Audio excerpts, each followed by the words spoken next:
If you want to understand the role of the government in preserving segregation, residential segregation, and its impact on creating poor communities, today's presentation, which was recorded on 12/8/22, explains that. Sit back and learn about a little bit about a history. Concerns in East Tampa. This part, I will do a lot of reading, but I think it's very important that this is read into the record. So this is from Richard Rothstein's book, The Color of Law, A Forgotten History of How Our Government Segregated America, so we can get a better understanding of where we are when it comes to housing and why we are. So we work to end racial segregation in all areas of this country except residential segregation. We argue that this happens just by chance and that it was not an act done by the government, and thus we have no obligation to do anything about it. But we know this is false because de facto residential segregation is a myth. It happened by policy, and the only way to end it is by policy. So to scholars and social critics, the racial segregation of our neighborhoods has long been viewed as a manifestation of unscrupulous real estate agents, unethical mortgage lenders, and exclusionary covenants working outside the law. This is what's commonly known as de facto segregation, practices that were the outcomes of private activity, not law or explicit public policy. Yet as Rothstein breaks down in case after case, private activity could not have imposed segregation without explicit government policies, de jure segregation, designed to ensure the separation of African Americans from whites. A former columnist for the New York Times and a research associate at the Economic Policy Institute, as well as a fellow at the Thurgood Marshall Institute of the NAACP Legal Defense Fund, Rothstein has spent years documenting the evidence that government not merely ignored discriminatory practices in the residential sphere, but promoted them. The impact has been devastating for generations of African Americans who were denied the right to live where they wanted to live and raise and school their children where they could flourish most successfully. While the Fair Housing Act of 1968 provided modest enforcement to prevent future discrimination, it did nothing to reverse or undo a century's worth of state-sanctioned violations of the Bill of Rights, particularly the 13th Amendment, which banned treating former slaves as second-class citizens. So the structural conditions established by the 20th century federal policy endure to this day. The Color of Law offers an original, insightful explanation of how government policy in the U.S. intentionally promoted and enforced residential racial segregation. The central premise of his argument, which falls for a fundamental reexamination of American constitutional law, is that the Supreme Court has failed for decades to understand the extent to which residential racial segregation in our nation is not the result of private decisions by private individuals, but is the direct product of unconstitutional government action. The implications of his analysis are revolutionary. So racial segregation does not just happen, it's made. Written with a spatial imagination, this exacting and exigent book traces how public policies across a wide spectrum include discriminatory zoning, taxation, subsidies, and explicit redlining have shaped the racial fracturing of America. At once analytical and passionate, The Color of Law discloses why segregation has persisted, even deepened, in the most post-civil rights era, and thoughtfully proposes how remedies might be pursued. And so these are more reviews on it, but I want to get into an interview with Rothstein. So it takes many people by surprise. This whole story has been forgotten. It used to be well known. There was nothing hidden about it. The federal government pursued two important policies in the mid-20th century that segregated metropolitan areas. One was the first civilian public housing program, which frequently demolished integrated neighborhoods in order to create segregated public housing.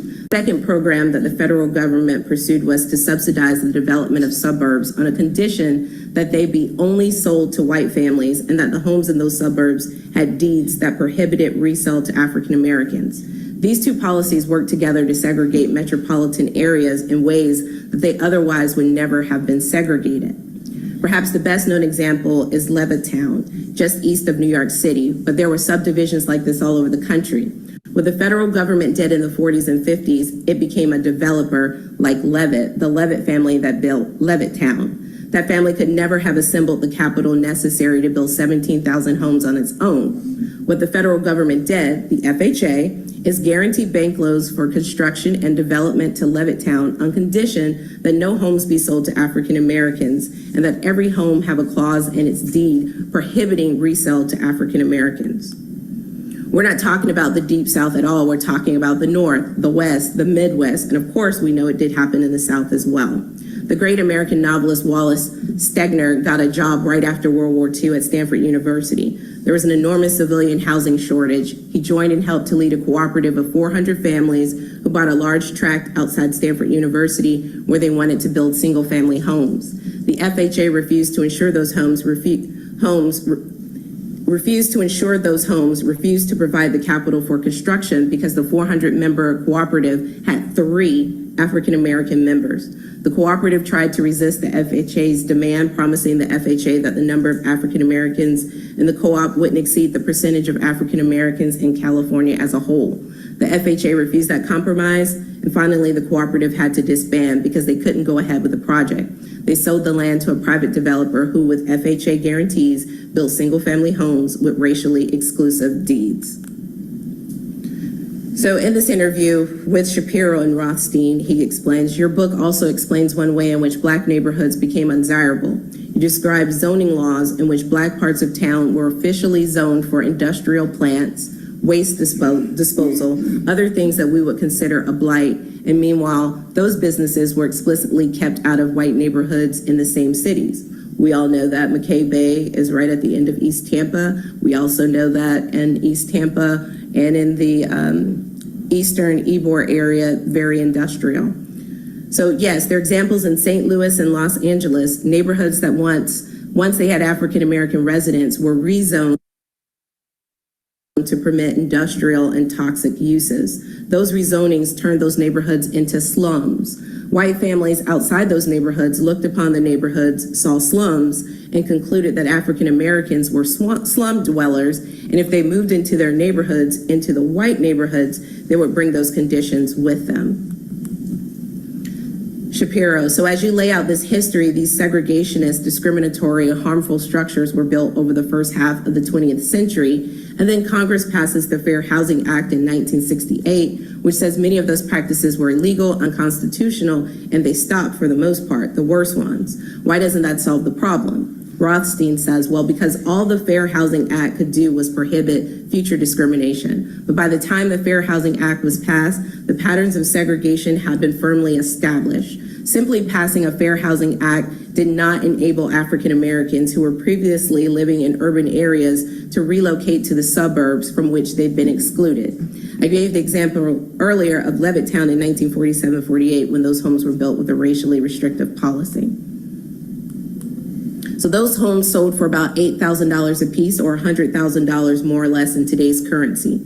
African Americans, working class families could have bought those homes. Today, though, those homes sell for $300,000 to $400,000. They're no longer affordable to working class families. In the ensuing 2 generations, the white families who moved into those homes gained that $200,000, $300,000 in equity appreciation. African Americans living in rented apartments, prohibited from moving to the suburbs, gain none of that appreciation. The result is that today nationwide, African American incomes on average are about 60% of white incomes, but African American wealth is about 5 to 7% of white wealth. That enormous difference is almost entirely attributable to unconstitutional federal housing policy practice in the mid-20th century. So, how do we correct this? In my opinion, it's first understanding it and acknowledging it, being intentional, and putting dollars behind the campaign promises that we hear.